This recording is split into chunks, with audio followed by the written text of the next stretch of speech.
जय श्री राम। परम प्रिय मेरे भाई बहन, त्रेता युग में अवतरण लिए प्रभु के छठे अवतार प्रभु परशुराम जी को प्रणाम करते हुए उनकी जयंती की बहुत बहुत शुभकामनाएं। हम सभी लोगों को उत्सव और उत्साह पूर्वक जो है उनकी जयंती मनाना चाहिए, पूजन अर्चन करना चाहिए, शोभा यात्राएं निकालनी चाहिए और ऊर्जा अपने अंदर भरना चाहिए। लेकिन मेरे भाई बहन, अगर आप सच में परशुराम जी को हृदय से प्रेम करते हैं, आदर देते हैं, तो अपने माता पिता को भी आदर देना सीख लीजिए। परशुराम जी ही नहीं, जो प्रथम पूज्य गजानन गणेश जी महाराज हैं, उनके जीवन को भी देखते हुए आज वो जो प्रथम पूज्य बने हैं, माता पिता की परिक्रमा करके ही बने हैं। तो माता पिता की सेवा न कर पाए कोई बात नहीं, पर उन्हें कष्ट हो ऐसा कोई कार्य न करें। भगवान परशुराम जी जैसा कि छठे अवतार हैं प्रभु के, और इनके अंदर क्षत्रिय गुण विशेष रूप से था, क्योंकि उसका उनको आशीर्वाद मिला था।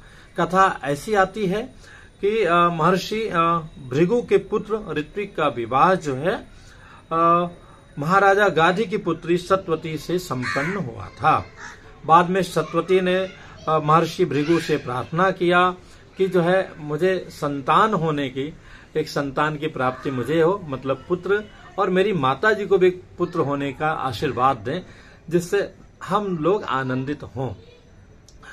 महर्षि भृगु ने आशीर्वाद दिया, तो फल दिया, बोला तुम जाकर के गूलर के वृक्ष का आलिंगन करने के बाद में जो प्रसाद फल मिला इसको ग्रहण कर लेना, और आपकी जो माता जी हैं वो पीपल के वृक्ष का आलिंगन करके जो मैं प्रसाद दिया हूं इसको ग्रहण कर लेंगी।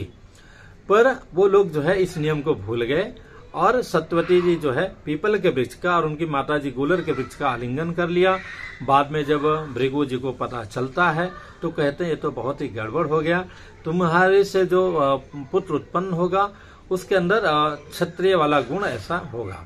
तो उन्होंने बहुत अनुनय विनय किया कि महाराज मैं तपस्या करना चाहती हूँ और उस रूप में चाहती हूँ कि मेरा पुत्र जो है ब्राह्मणत्व से भरा हो, भले ही मेरा पौत्र जो है एक प्रकार से आशीर्वाद भी ले लें पौत्र होने का, तो उसके अंदर क्षत्रियत गुण हो चलेगा। कहे ठीक है ऐसा ही होगा। तो उन्हीं के पौत्र जो है परशुराम जी ने अवतार लिया था।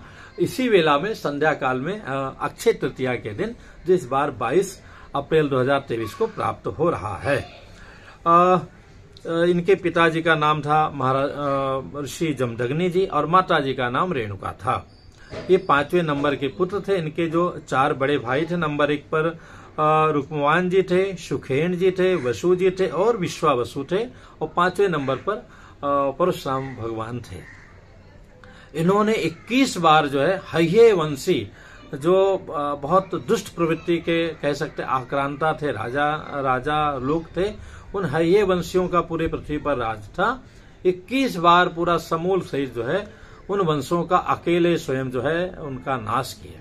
भगवान शिव के परम उपासक थे। यही नहीं, इनका जो जन्म हुआ था कि माता पिता जी ने 2 कथाएं आती हैं, एक में इंद्र की तपस्या की थी, एक में भगवान शिव की तपस्या की थी। ज्यादा प्रमाणिक लगता है क्योंकि शिव वाला जो रौद्र रूप है, उग्र रूप है, वो परशुराम जी में झलकता है। वो उस तपस्या से जन्म लिए थे, इसलिए इतने तपस्वी पराक्रमी थे। इनका नाम जो है राम रखा गया था। बाद में जो शस्त्र आदि का ज्ञान लेने के लिए, विद्या के लिए भगवान शिव के पास जाते हैं, शिव जी इनको जो है परस देते हैं, परस मतलब कुल्हाड़ी देते हैं। तो इनके माता पिता ने 2 कथाएं आती हैं, राम नाम रखा था, कुछ जगह कथाएं आती हैं कि राम भद्र नाम रखा था। तो बाद में जब परस लेकर ये चलने लगे तो परस उसके साथ जुड़ गया, और चूंकि शिव जी का प्रसाद मिला हुआ था तो इसलिए महत्वपूर्ण था वो, और इसलिए जो है इनका नाम परशुराम पड़ गया। और बड़े प्रतापी थे, जिसका उदाहरण आप लोगों ने रामायण में, श्री रामचरितमानस में इनका और लक्ष्मण जी का जो संवाद होता है, अद्भुत है, आनंदनीय है। इतना बढ़िया संवाद है कि एक एक आप चौपाइयां पढ़ते रहिए और एक एक घंटा आनंद लेते रहिए। एक चौपाई के ऊपर में इतनी उसमें आनंद वाला पूरा कह सकते हैं पूरा संवाद है, जो रामलीला आदि में आप लोग देखते ही होंगे। और एक इन्होंने अपनी माता का वध किया था। सोचिए कितनी बड़ी बात है, लेकिन पितृ की आज्ञा का पालन करते हुए, पिता की आज्ञा का पालन करते हुए। ऐसे संध्या समय था, एक बार माता जी इनकी जो है रेणुका देवी जल लाने के लिए गई थी, और वहां पर देखा इन्होंने कि माता जी ने देखा कि राजा चित्ररथ कुछ दासियों रानियों के साथ मिल करके सांसारिक क्रीड़ा कर रहे हैं उस प्रकार का। तो उनके मन में भी जो है जल लाते लाते लाते मन में विचार आया। सोचिए, जो इतनी बड़ी तपस्वी हैं उनके मन में विचार आ सकता। आजकल हम लोग नग्न वस्त्र पहन करके घर के हमारे बच्चे बच्चियां घूमती हैं और कहते हैं महाराज तुम्हारी नजरों में दोष है, वस्त्र में दोष नहीं होता है। भैया मेरे शास्त्रों में तो यहाँ तक आया है, और जो सच्चाई भी है कि चित्र लिखित हो, चौक से लिखी गई हो, तो उसको देख करके भी मन आदमी का विचलित हो जाता है। तो उनके मन में जब ये भावना आई और ये तपस्या कर रहे थे जमदग्नि जी, तो इनको पता चला कि हमारी जो इतनी पतिव्रता पत्नी है इसके मन में ऐसा भाव आ गया। और आप लोग जानते ही हैं कि जो तपस्वी होते हैं उनके अंदर क्रोध बहुत आता है। बड़े क्रोधित हो गए और कहे इसको जो है दंड मिलना चाहिए। तो अपने पहले बड़े पुत्र को रुक्मवान को उन्होंने बोला, फिर सुकेन को, फिर वसु को, फिर विश्वावसु को बोला कि अपनी माँ का जो है सिर जो है धड़ से अलग कर दो। कोई नहीं सुना। परशुराम जी कहीं गए हुए थे, आए, उनसे कहा बेटा तुम जो है अपनी माँ का सिर अलग कर दो। तुरंत जो है उन्होंने पिता की आज्ञा का पालन किया और बिना सोचे विचारे माँ का सिर जय जय सिया राम एक ही बार अपने फर्श से जो है अलग कर दिया। तो वो बड़े प्रसन्न हुए कि चलो एक तो आज्ञाकारी मेरा पुत्र है जो मेरा कहा मान लिया। कहे बेटा मैं बहुत प्रसन्न हूँ, मुझसे वरदान मांगो, क्या वरदान चाहते हो। तो परशुराम जी हाथ जोड़े कि पिताजी आप इतने दयालु हो और वरदान देना ही चाहते हो, तो मुझे एक से थोड़ा अधिक वरदान चाहिए। कहे ठीक है जो मांगो आप तुम्हें सब मिलेगा। तो बोले सबसे प्रथम तो हमारी माता जी को आप जीवित कर दीजिए। इनका जो धड़ अलग हो गया, फिर वो उसको जोड़े और वो मंत्रों के द्वारा वो जीवित हो गई। दूसरा वरदान जो है अभय वरदान, मुझे किसी से डर न लगे और हम पराजय ना हो, अभय रहें, मतलब अभय मतलब निर्भय रहें, किसी से कोई डर न लगे और अपराजय रहें, कहीं हमारा पराजय ना हो, उसका वरदान मिल गया। और उसके बाद में अमर होने का वरदान मिल गया। जो सप्त चिरंजीवी हैं, कृपा परशुरामाच सप्तैते चिरजीविनः। तो ये जो है कृपाचार्य जी, परशुराम जी, हनुमान जी, विभीषण जी, ये सब जो है चिरंजीवी हैं। अब इसमें महाभारत में भी जो गुरु द्रोणाचार्य, भीष्म जी, इन सब के भी गुरु ये रहे हैं परशुराम जी, जिन्होंने इन लोगों को धनुर्विद्या, शस्त्र विद्या आदि का ज्ञान दिया था। तो आज भी हम लोगों को शस्त्र और शास्त्र दोनों रखना चाहिए। हमारे शास्त्रों में भी जितने भी देवता हैं सबके हाथ में कुछ ना कुछ रहता ही है। कन्हैया अगर जहाँ मुरली बजाते वहीं चक्र भी रखते हैं।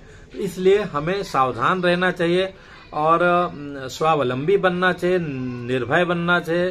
लेकिन हाँ, किसी के ऊपर जो है हमें अत्याचार या कह सकते हैं किसी को दबाना नहीं चाहिए, लेकिन इतना सबल रहना चाहिए कि हमें कोई दबाए, हमारे माता पिता, गुरु, शास्त्र, मंदिरों का, हमारी परंपराओं का अपमान करे तो उसको हम यथासंभव उत्तर दे सकें।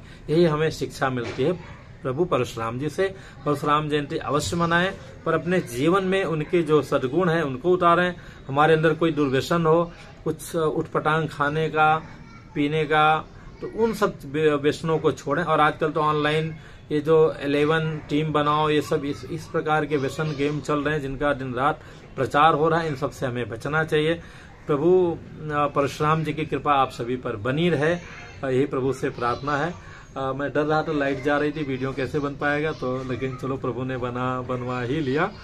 और पुनः आप सभी लोगों को बहुत बहुत शुभकामनाएं। उचित लगे तो वीडियो को भैया शेयर भी कर लिया कीजिए और क्या बोलते हैं लाइक कर लिया कीजिए। परिवार बढ़ाने से ऐसे ऐसे धीरे धीरे बढ़ जाएगा। बहुत बहुत शुभकामनाएं। ये जगह मुझे बहुत अच्छी लगती है, लेकिन ऐसी व्यस्तता रहती कि आते आते लाइट चली जाती, बाहरी लाइट लगाऊं तो वो आनंद नहीं आता है जो मैं इन वृक्षों के बीच में आता है। पुनः मिलूंगा एक नई जानकारी के साथ में। जय श्री राम।